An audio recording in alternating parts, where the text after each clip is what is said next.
He doesn't think I'm serious. I was 8 the first time I was baptized. It was humiliating then. Ladies and gentlemen, I want to welcome to the stage a great man who is brave and doesn't care what they say.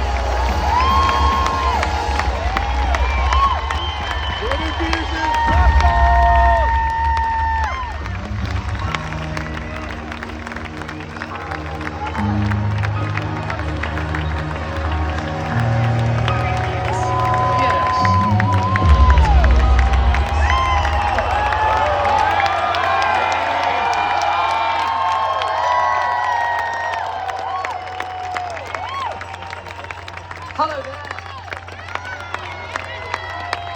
My fellow Americans.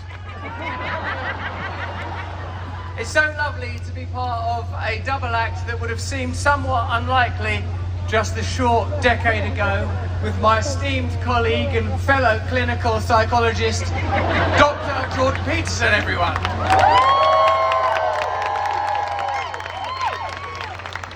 Doctor, before we begin this presentation at Rescue the Republic, brilliantly organised by the great Brett Weinstein. A round of applause for Brett.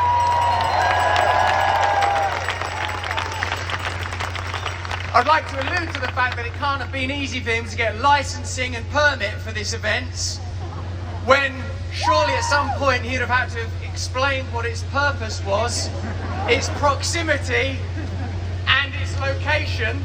Other than holding the event on January the 6th, I don't know what he could have done to have made it more administratively challenging for himself. So once again, Brett Weinstein, thanks for holding this event.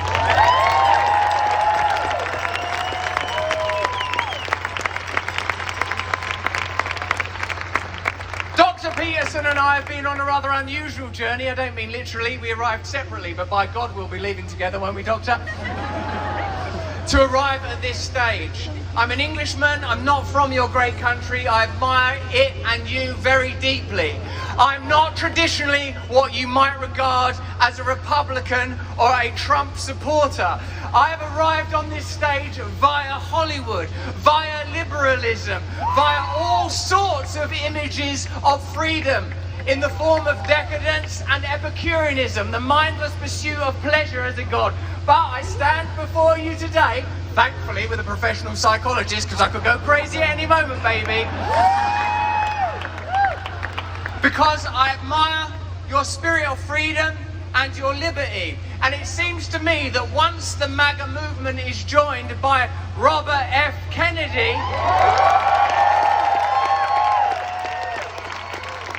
and Tulsi Gabbard, it becomes plain where the true anti-establishment sentiment lies. And it is not with the current incumbents of the White House who, for all their rhetoric, advocate for further and deeper and more expensive wars, who seem keen to lubricate the pathway to authoritarianism and totalitarianism with talk of protecting the vulnerable. During the pandemic period, we saw how they protect the vulnerable by imprisoning the majority, by medicating everybody, by obfuscating facts, by concealing truth and controlling freedom. I, like many of the organisers of this event, believe that this is a critical moment for us. Not just the ordinary rank and file supporters of the Trump and MAGA movement, although to you, of course, I am open-hearted and full of deep and Christian love. But also to people that would never consider voting for Donald Trump. It is to them that I reach out in earnest and say, if you care about democracy, if you care about freedom, if you care about ending war, if you care about your children's health, ultimately if you care about freedom, this is the time for you to do something decisive and different. I pray for a free and fair election in November. I pray that great American heroes like Edward Snowden will be revered and heard.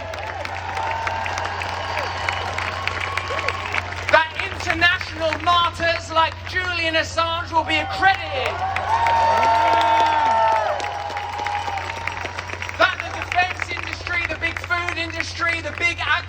agricultural industry that prohibits, curtails, and oppresses ordinary farmers will face at last the serious opposition that it requires. And if it takes me, an Englishman, and the great Dr. Jordan Peterson, who is, whatever his great credits, he's still Canadian. He's so far. They're working on that, aren't they? We're here in support of your freedom, our freedom, and collective freedom. So with that, I will now ask you, Dr. Jordan Peterson, why did you, because now, well, this is a segue, I'm moving to an interview now, I'm aware I've spoken for a long while. Any of you that know Jordan Peterson, well, you've never seen Jordan Peterson not talk for that long, have you? Well, you know, it's not entirely obvious to me what the solution to the situation is, you know. It's pretty plain.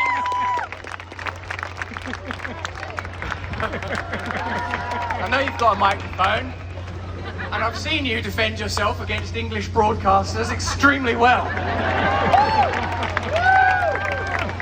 Dr. Peterson, tell us why it's important for non-Americans like myself and you to participate in this event, and what is, given that this is a rally, that means it's an offering of optimism and hope for the people in attendance.